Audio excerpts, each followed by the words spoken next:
Assalamualaikum warahmatullahi wabarakatuh. Nama saya Rasdina Ahmad. Hari ini saya akan menjelaskan tentang rhizopoda.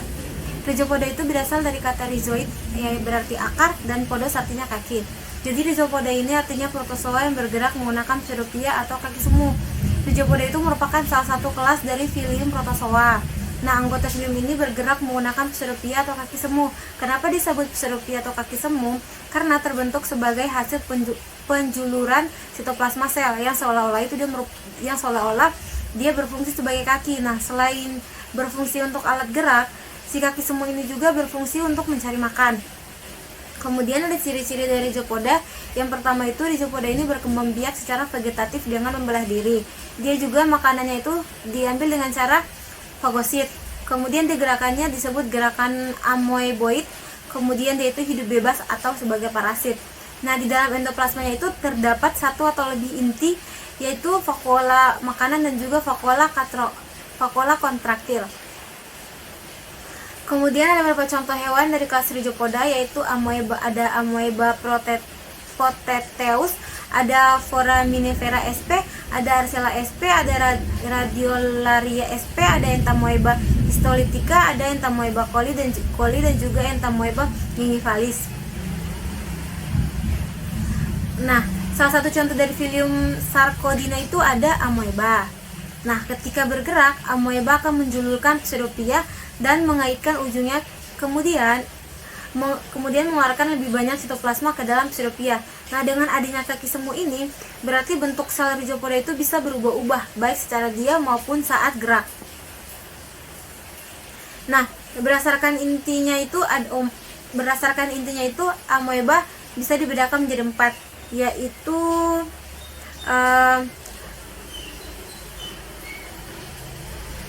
ada entamoeba, ada endolimax, ada iodomoeba, dan juga ada dietamoeba. Nah, untuk perbedaannya masing-masing itu, kalau entamoeba dia itu membran nukleusnya itu dilapisi granul kromatin, dan juga karisomnya itu kompak terletak di sentral atau ekstrentik.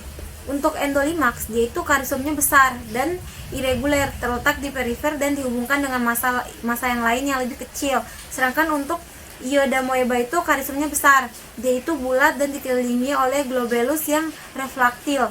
Nah, untuk dietamoeba sendiri, dia itu karisomnya itu mengandung 6 granula kromatin dan juga nukleus yang berjumlah 2 buah.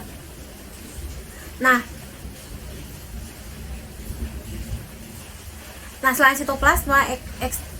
sitoplasma, ekstoplasma, dan endoplasma, di dalam sel amoeba ini juga terdapat vakuola kontraktil yang tadi, vakuola makanan, inti sel, dan juga sentriol. Nah, vakuola makanan ini merupakan rongga yang digunakan untuk mencerna makanan. Sedangkan vakuola kontraktil dia itu berfungsi sebagai rongga untuk membuang sisa hasil metabolisme dan untuk mengatur tekanan osmosis dari tubuh. Nah, inti sel ini merupakan tempat terdapatnya DNA dan materi genetik.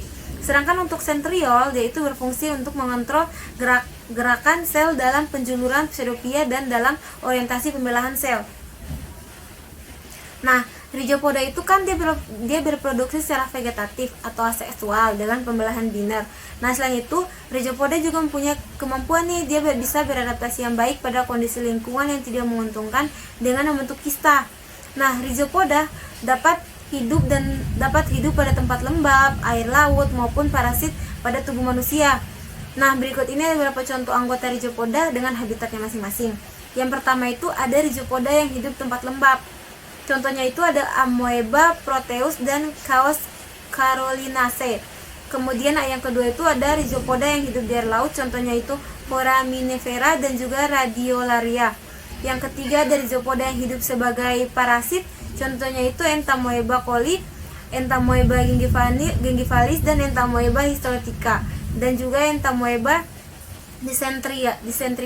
Nah, kemudian ada rhizopoda yang hidup di air laut. Contohnya itu ada Archela, Diplugia, Helioza, dan juga Radiozia. Nah, untuk patologi sama gejala klinisnya itu biasa masa inkubasinya itu 1-4 minggu, tapi bisa beberapa bulan sampai dengan tahun.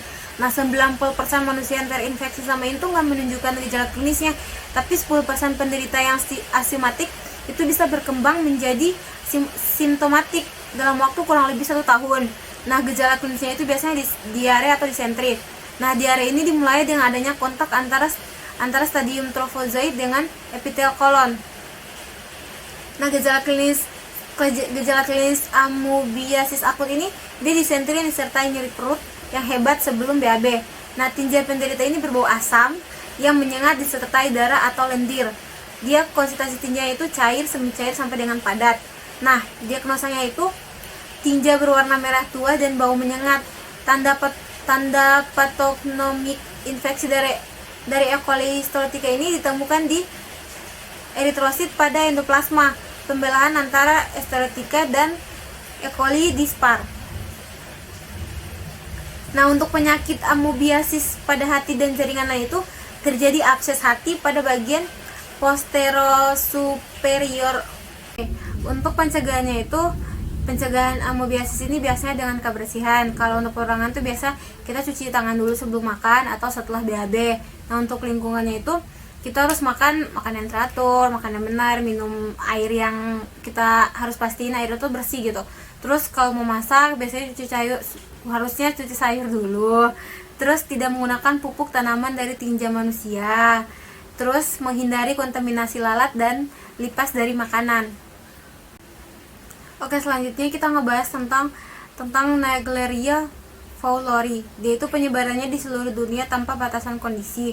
Habitatnya biasanya di lingkungan perairan hangat. Terus pada manusia itu dia terdapat di sistem saraf pusat.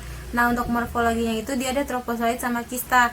Nah, kalau trofozoid dia bentuknya aktif, bergerak dan bersifat invasif, dapat tumbuh dan berkembang biak, aktif mencari makan dan mampu memasuki organ dan jaringan. Sedangkan kista dia itu stadium atau bentuk yang non aktif atau pasif dan dapat dilindungi oleh membran nyata atau dinding kista. Ini merupakan stadium infektif. Kemudian ada Acanthamoeba sp.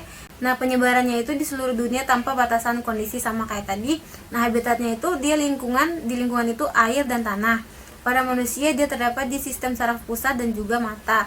Nah, untuk morfologinya itu ada trofozoid sama kista. Kalau untuk trofozoidnya sendiri itu adalah bentuk yang aktif, bergerak dan bersifat invasif dan dapat tumbuh dan berkembang biak, aktif mencari makan dan mampu memasuki organ dan jaringan. Untuk kistanya sendiri itu dia stadium atau bentuk yang non aktif atau pasif dan dapat dilindungi oleh membran nyata atau dinding kista yang merupakan stadium infektif. Oke, sekian presentasi dari saya, kurang lebihnya saya mohon maaf Bu. Wassalamualaikum warahmatullahi wabarakatuh.